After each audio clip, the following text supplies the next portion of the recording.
হিমন্ত ভ্ৰষ্ট শৰ্মা কোন? কংগ্ৰেছৰ দাবী ৰাইজে খেদিব বিজেপি, এইবাৰ দিছপুৰত কংগ্ৰেছ। গুৱাহাটীৰ ৰাজীৱ ভৱনত AICCৰ সংবাদমেল। কংগ্ৰেছ নেতা পৱন খেৰাৰ দাবী এইবাৰ অসমৰ ৰাইজে বিজেপিক খেদি কংগ্ৰেছক শাসনৰ গাদীত বহুৱাব। মোদীয়ে দিনটো 18 ঘণ্টাই মিছা কথা কয়, হিমন্ত বিশ্ব আকৌ 24 ঘণ্টাই মিছা কথাতে ডুবি থাকে। এপষ্টিন গেঙৰ হাতৰ পুতলা হৈ পৰিছে মোদী। মুখ্যমন্ত্ৰী হিমন্ত বিশ্ব শৰ্মাক হিমন্ত ভ্ৰষ্ট শৰ্মা আখ্যা। নমস্কাৰ, নিউজ অন নৰ্থ ইষ্টৰ আজিৰ এই প্ৰতিবেদনলৈ আপোনাক স্বাগতম। আপুনি চাই আছে দেশৰ এটা অগ্ৰণী নিৰ্ভীক নিৰপেক্ষ আৰু বহুভাষিক channel news on North east.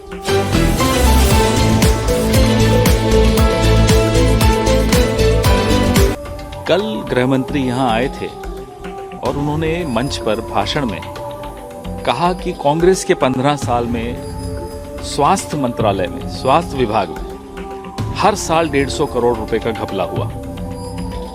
मंच पर हेमंता बिस्वा शर्मा भी बैठे थे, जो उस कार्यकाल में 15 साल स्वास्थ्य मंत्री थे। तो गृह मंत्री सीधे सीधे हेमंता बिस्वा शर्मा को कल भ्रष्ट करार करके चले गए। अब हम गृह मंत्री से ये जानना चाहते हैं, भाजपा से ये जानना चाहते हैं, नरेंद्र मोदी से ये जानना चाहते हैं कि क्या आप हेमंता बिस्वा शर्मा से इस्तीफा ले रहे हैं? क्या उसको तुरंत अपने पद से मुक्त कर रहे हैं? क्या उसके खिलाफ CBI और ED की जांच बैठा रहे हैं? क्योंकि ये सीधे सीधे आरोप हेमंता बिस्वा शर्मा के अपनी गृह मंत्री के अपने आका के अपने बॉस ने कल असम में, गुवाहाटी में हजारों लोगों के सामने बोला और लोगों ने तालियां भी बजाई। मंच पे जो बीजेपी के नेता बैठे थे वो हंस भी रहे थे, मुस्कुरा भी रहे थे। ये सीधा आरोप अमित शाह ने हेमंता बिस्वा शर्मा पर भ्रष्टाचार का लगाया है। अब हम ये जानना चाहते हैं क्या कार्रवाई करने वाले हैं अमित शाह हेमंता बिस्वा शर्मा पर। যদি আপুনি এতিয়াও আমাৰ এই ভিডিঅ'সমূহ চোৱা নাই, লাইক কৰা নাই, ছাবস্ক্ৰাইব কৰা নাই, তেন্তে সোনকালে কৰক। কাৰণ এই চেনেলটো গদি মিডিয়া নহয়, যাক ক্ষমতাৰ জোৰেৰে সঁচা কথা কোৱাৰ ক্ষেত্ৰত দমন কৰিব পাৰিব। নিউজ অন নৰ্থ ইষ্টৰ মাধ্যমেৰে আমি কেৱল বাতৰি সম্প্ৰচাৰ কৰাই নহয়, ইয়াৰ আঁৰৰ প্ৰকৃত সত্যও আপোনাৰ সন্মুখত তুলি ধৰিবলৈ চেষ্টা কৰোঁ। যিবিলাক বাতৰি গদি মিডিয়াই আপোনাৰ সন্মুখৰ পৰা সদায়ে লুকুৱাই ৰাখে। প্ৰিয় দৰ্শক, নিৰ্বাচনৰ দিন ঘোষণা হ'ল। চাবলগীয়া হৈছে নেতাৰ মুখ চুপতি, কথাৰ পতাকতি। গুৱাহাটীৰ ৰাজীৱ ভৱনত AICCৰ মিডিয়া বিভাগৰ অধ্যক্ষ পৱন খেৰাই অনুষ্ঠিত কৰে এক সংবাদমেল। সংবাদমেলত প্ৰধানমন্ত্ৰী মোদী আৰু বিজেপিৰ বিৰুদ্ধে সৰব হৈ পৰিছে কংগ্ৰেছ নেতাগৰাকী। কংগ্ৰেছ নেতা পৱন খেৰাই কয়, প্ৰধানমন্ত্ৰী মোদী অসমলৈ আহি কংগ্ৰেছক লৈ বহুত কিবা কিবি কথাই কৈছে। সমগ্ৰ দেশতে আজি ইন্ধনৰ অভাৱ দেখা গৈছে। জনতাই ৰন্ধন গেছৰ বাবে শাৰী পাতি গুণ্ডাপৰ দিবলগীয়া হৈছে। জনতাৰ এনে হাহাকাৰময় পৰিস্থিতিত কোনখন মুখ লৈ অসমলৈ ভোট বিচাৰি আহিছে প্ৰধানমন্ত্ৰী নৰেন্দ্ৰ মোদী? এনে পৰিস্থিতিতো যিয়ে ভোট বিচাৰিবলৈ সাহস কৰে সেইজন লোক আচলতে একেবাৰে নিৰ্লজ্জ হ'ব লাগিব। দেওবাৰে ৰাজীৱ ভৱনত সংবাদমেল সম্বোধন কৰি কংগ্ৰেছৰ ৰাষ্ট্ৰীয় নেতাগৰাকীয়ে প্ৰধানমন্ত্ৰী মোদীয়ে দুদিনীয়া চৰকাৰী কাৰ্যসূচীৰে অসমলৈ আহি আওপকীয়াকৈ ভোট বিচৰা বুলি অভিযোগ কৰা কাৰ্যক তীব্ৰ সমালোচনা কৰে। সংবাদমেলত পৱন খেৰাই কয়, য'তেই নিৰ্বাচন থাকে তালৈকে প্ৰধানমন্ত্ৰী মোদী ঢপলিয়াই যায়। নিৰ্বাচন নাথাকিলে কোনো দুৰ্যোগ বা সমস্যা হ'লে তালৈকে ভুলতো নাযায়। বানপানীৰ সময়ত প্ৰধানমন্ত্ৰী অসমলৈ নাহে। অসমৰ বিপদৰ সময়ত মোদীয়ে অসমলৈ খবৰ কৰিবলৈ নাহে। মোদী মণিপুৰলৈকো নাহিল, নিৰ্বাচন নাই বাবে। নিৰ্বাচনৰ দিন ঘোষণা হোৱাৰ সময় আহি পালে মোদীয়ে মণিপুৰলৈকো দৌৰ মাৰিব। কংগ্ৰেছ নেতাগৰাকীয়ে আৰু কয়, আজি প্ৰধানমন্ত্ৰীৰ অৱস্থা এনে হৈছে যে ভাৰতৰ শিশুৱেও কয় যে মোদীয়ে যদি কিবা কৈছে তেন্তে মিছা কথাই কৈছে।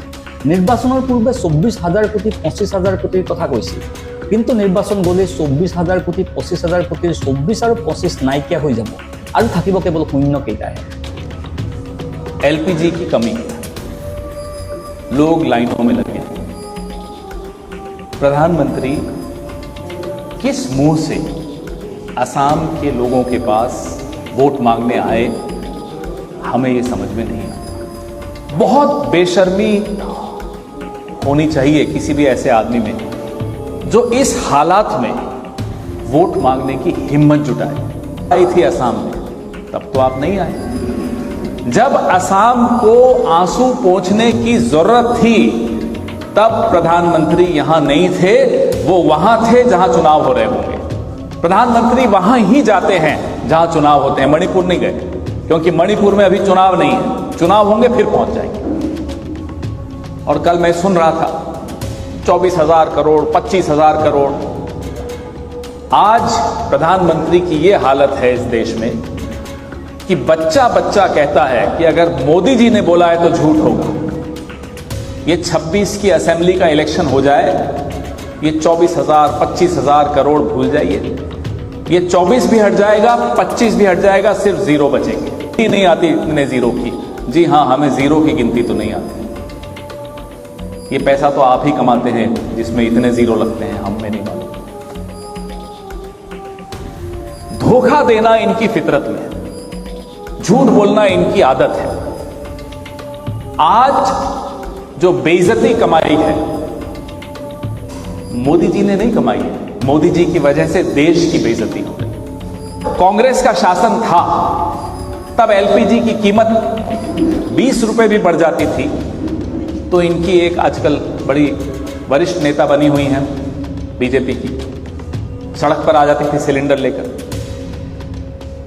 63 रुपए बढ़ा और इनको शर्म नहीं आई। आज दिल्ली में कमर्शियल एलपीजी ब्लैक में बिक रहा है, इन्हें शर्म नहीं आती। ये प्रचार में लगे हुए हैं, घूम रहे हैं वोट मांगते हुए। जो हालत आज हमारी अर्थव्यवस्था की हुई, उस पे मुंह नहीं खुलता। चले कांग्रेस को गाली देने। कांग्रेस ने आसाम के चाय बागानों को पूरे विश्व के नक्शे पर लाकर रखा, मेहनत करके किया। आसाम ने कांग्रेस को बहुत बड़े बड़े नेता भी दिए। सब ने मिलकर आसाम को एक पहचान दी, एक आधुनिक पहचान दी। उद्योग लगे, चाय बागान, जैसा कि मैंने आपको कहा, पूरे विश्व में आज आसाम की अगर चाय की पहचान है तो उसमें कांग्रेस पार्टी का भी एक योगदान है। कल कह रहे थे कि आसाम की चाय मैंने गुजरात में बेची, मेरा रिश्ता पुराना है आसाम की चाय से। अरे इतना ही अच्छा रिश्ता था तो चाय बागान वाले इतने वक्त से एक आदिवासी स्टेटस मांगते हैं, वो क्यों नहीं दे रहे?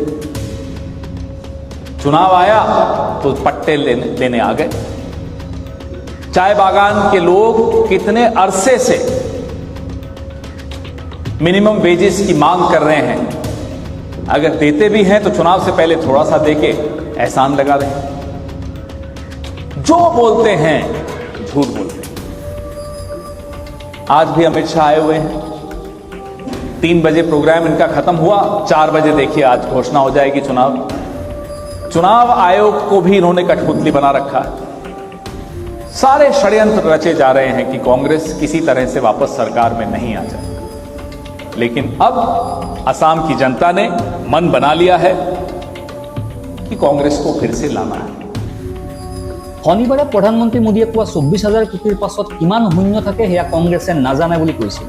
হয়, আমি নাজানো, কাৰণ ইমান ধন আপোনাৰ দল আৰু আপোনাৰ ঘনিষ্ঠ বন্ধুসকলেহে লাভ কৰে। প্ৰতাৰণা কৰাটো, মিছা কথা কোৱাটো মোদীৰ স্বভাৱ হৈ গৈছে। মোদীৰ বাবে আজি সমগ্ৰ দেশ লজ্জানত হ'বলগীয়া হৈছে।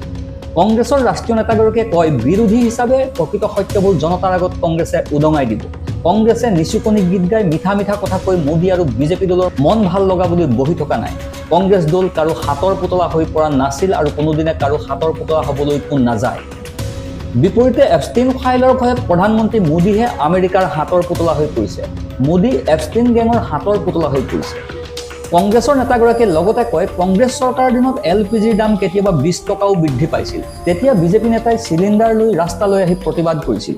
আজি চিলিণ্ডাৰৰ দাম এদিনতে 63 টকা বাঢ়িছে। তাৰ পাছতো তেওঁলোকৰ লাজ লগা নাই। দিল্লীত বাণিজ্যিক চিলিণ্ডাৰ ব্লেকত বিক্ৰী হৈছে। দেশত আজি অৰ্থনৈতিক অৱস্থা ইমানেই শোচনীয় হৈ পৰিছে যে যিবোৰৰ বিষয়ে ক'বলৈ প্ৰধানমন্ত্ৰী মোদীৰ সাহস নাই। সেয়ে কংগ্ৰেছক গালি দিয়ে ভাষণ দিবলগীয়া হৈছে। পৱন খেৰাই পুনৰ কয়, কংগ্ৰেছ দলে অসমৰ চাহ উদ্যোগক বিশ্বৰ মানচিত্ৰত গুৰুত্বপূৰ্ণ স্থানত অধিষ্ঠিত কৰাইছে। বিপৰীতে বিজেপি দলে অসমৰ চাহ উদ্যোগক যোৱা 10টা বছৰত নিঃশেষ কৰি পেলালে। যদি চাহ বাগিচাৰ প্ৰতি প্ৰধানমন্ত্ৰীৰ ইমানেই দৰদ আছে, তেন্তে চাহ জনগোষ্ঠীক কিয় জনজাতিকৰণ কৰিম বুলিও আজিলৈকে নকৰি। বিজেপি দল আৰু চৰকাৰে নিৰ্বাচন আয়োগকো হাতৰ পুতলা কৰি পেলাইছে। বিজেপিয়ে চল চাতুৰিৰে যিমানেই যি চেষ্টাই নকৰক কিয়, অসমৰ জনতাই এইবাৰ অসমৰ পৰা বিজেপি চৰকাৰক ওফৰাই পেলাবলৈ সিদ্ধান্ত লৈ লৈছে। বিজেপি চৰকাৰৰ জনবিৰোধী কাম কাজত জনতা অতিষ্ঠ হৈ পৰিছে আৰু এইবাৰ ইয়াৰ পৰা পৰিত্ৰাণ বিচাৰি অসমৰ জনতাই পৰিৱৰ্তন আনিব বুলিও কংগ্ৰেছ নেতাগৰাকীয়ে মন্তব্য কৰে। সংবাদমেলত মুখ্যমন্ত্ৰী হিমন্ত বিশ্ব শৰ্মাক চোকা সমালোচনা কৰি কংগ্ৰেছ নেতা পৱন খেৰাই কয় যে যদি মোদীয়ে দিনটোৰ 18 ঘণ্টাই মিছা কথা কয়, হিমন্ত বিশ্বই আকৌ 24 ঘণ্টা মিছা কথাতে ডুবি থাকে। আনকি শুই থকা সময়তো হিমন্ত বিশ্ব শৰ্মাই মিছা কথা কেনেকৈ ক'ব পাৰি তাকেই ভাবি থাকে। এনেকুৱা এজন মিছলীয়া লোক কোনো ৰাজ্যতে মুখ্যমন্ত্ৰী হোৱাৰ বাবে উপযুক্ত নহয়। তেওঁ লগতে কয়, অসমৰ দুৰ্ভাগ্য আছিল বাবে তেনে এজন লোক মুখ্যমন্ত্ৰী হ'ল আৰু এতিয়া ভাগ্য সলনি হ'বলৈ গৈ আছে। হিমন্ত বিশ্ব শৰ্মালৈ আমি ভয় নকৰোঁ। তেওঁ কলৈকে পুলিচ পঠিয়াই দিয়ে দিয়ক। আমি ব্ৰিটিছৰ বিৰুদ্ধে যুঁজিছিলোঁ। হিমন্ত বিশ্ব শৰ্মাটো নতুনকৈ সংঘী হৈছে। আমি কথাবোৰ কৈয়ে যাম। মুখ্যমন্ত্ৰী হিমন্ত বিশ্ব শৰ্মাক হিমন্ত ভ্ৰষ্ট শৰ্মা আখ্যা দি কংগ্ৰেছৰ নেতাগৰাকীয়ে কয়, এইটো মাহেই হিমন্ত বিশ্ব শৰ্মাৰ মুখ্যমন্ত্ৰী হিচাপে অন্তিমটো মাহ। ইফালে টিকট নাপাই একাংশ নেতাই দল ত্যাগ কৰা সন্দৰ্ভত সাংবাদিকে সোধা প্ৰশ্নৰ উত্তৰত পৱন খেৰাই কয়, নিৰ্বাচনৰ সময়ত টিকট নাপালে কিছুমান নেতাই মন বেয়া কৰে আৰু কিছুমানে দল ত্যাগ কৰে। ইয়াত আচৰিত হ'বলগীয়া একো নাই। কংগ্ৰেছৰ 30জন প্ৰাৰ্থী মুখ্যমন্ত্ৰীয়ে নিজৰ মতে দিব বুলি কৰা মন্তব্য সন্দৰ্ভত সাংবাদিকৰ প্ৰশ্নৰ উত্তৰত পৱন খেৰাই কয়, আজি মুখ্যমন্ত্ৰীৰ এনে বেয়া অৱস্থা হৈছে যে তেওঁ বিজেপিৰ টিকেটেই ভালকৈ দিব পৰা নাই। কিন্তু এতিয়া কংগ্ৰেছৰ কথা কৈছে। RSSৰ এখন পৃথক তালিকা আছে, সোণোৱালৰ এখন তালিকা আছে। বিজেপিৰ আৰু দুজন নেতাই নিজাকৈ তালিকা লৈ ঘূৰি আছে। আনহাতে 10-15 দিন ED আৰু CBI কংগ্ৰেছৰ হাতত দি দিলে হিমন্ত বিশ্ব শৰ্মাৰ আইডিঅলজিও দুদিনতে সলনি হৈ যাব বুলি কংগ্ৰেছৰ নেতাগৰাকীয়ে তাৎপৰ্যপূৰ্ণ মন্তব্য কৰিছে। অৱশ্যে আইডিঅলজি সলনি কৰিলেও হিমন্ত বিশ্ব শৰ্মাৰ দৰে ভ্ৰষ্টাচাৰী নেতাক কংগ্ৰেছ দলে দুনাই স্থান নিদিয়ে বুলিও স্পষ্ট কৰি দিছে জ্যেষ্ঠ কংগ্ৰেছ নেতাগৰাকীয়ে। সংবাদমেলত প্ৰদেশ কংগ্ৰেছৰ মিডিয়া বিভাগৰ পৰ্যবেক্ষক মহিমা সিং, AICCৰ মিডিয়া বিভাগৰ coordinator Hafiz Abbas, war room head Amit Sihag, প্ৰদেশ কংগ্ৰেছৰ মিডিয়া বিভাগৰ অধ্যক্ষ বেদব্ৰত বৰা আৰু ছচিয়েল মিডিয়া বিভাগৰ অধ্যক্ষ ঋতুপন কোঁৱৰ আৰু মিডিয়া বিভাগৰ ৰাজ্যিক সমন্বয়ক গোপাল শৰ্মা উপস্থিত আছিল।